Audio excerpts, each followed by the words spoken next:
I did participate in the D-Day invasion. We jumped about 1:30 in the morning of the 6th of June, 1944.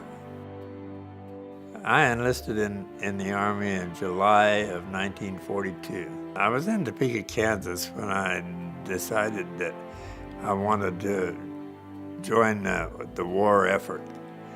And a friend of mine and I were talking about it, and at this point in time there was a draft going on. We both wanted to volunteer ahead of the draft, so we did. And we thought, you know, if we're going to do this thing, let's do it right, and let's get in the parachute troops. Our divisional commander was Major General Maxwell Taylor, and he gave us a pep talk that made us feel like we would go anywhere with him and do anything. We were told that the invasion of Europe was the beginning of the end of the war, and that what we were going to do was a necessary first step, and what were very worthwhile, and that we should be very proud to be a part of it. And we were.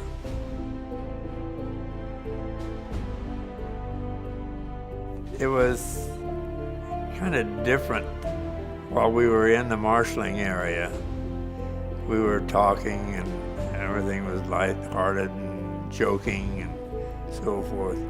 Once we were in the airplane, and particularly after we got airborne, there was almost total silence in the airplane. Some people were sleeping, some people were ill, a lot of smoking.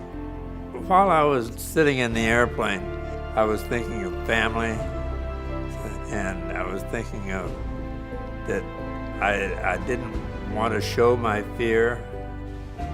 One of my biggest fear was, am I going to be able to jump? Am I going to freeze in the door? Do I have enough courage to do this?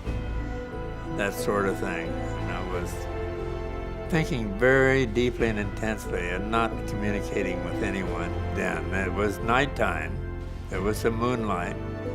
And we looked down as we came in over France and realized that the Germans were down there below and that now they knew we were coming. There was a lot of anti-aircraft fire.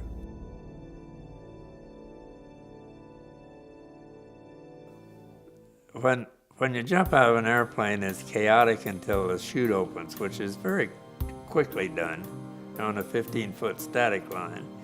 So it doesn't take long for the chute to open.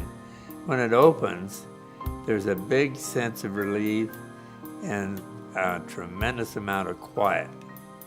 We could still see a lot of tracers in the areas around us, but nothing right underneath us.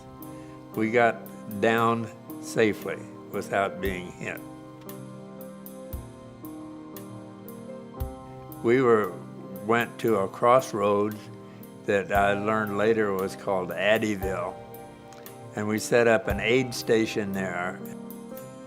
When we arrived at Addyville, the first thing we did was to dig foxholes so that we could be protected from artillery and small arms fire. And then pretty much we just held our position. We didn't see any Germans. There was German fire, there was machine gun fire, there was mortar fire, and of course the 88s.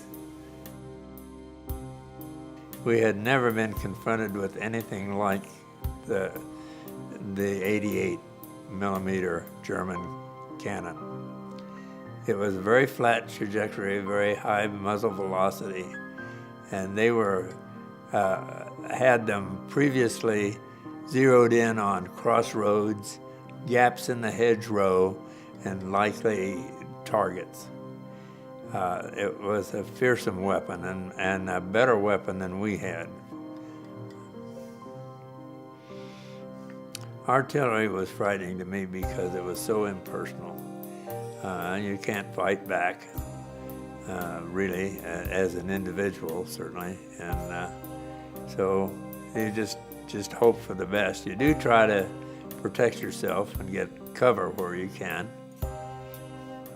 I was wounded by a mortar round as I was in a foxhole outside of the aid station, and I had reached up to start to get out of the hole when there was a mortar burst adjacent to the hole, and I had a shrapnel wound in my left hand and arm. Not serious. Got patched up and went back to duty.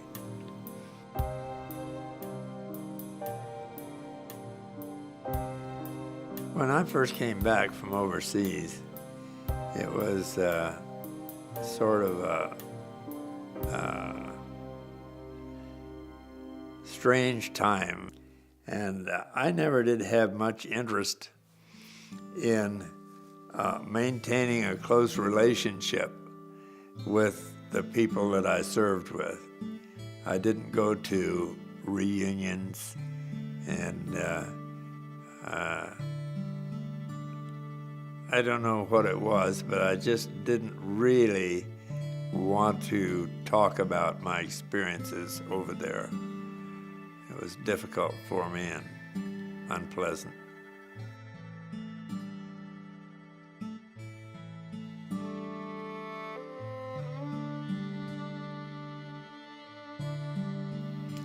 When we went back to the 70th anniversary of D-Day, a group of 28 of us, funded by the Greatest Generation Foundation.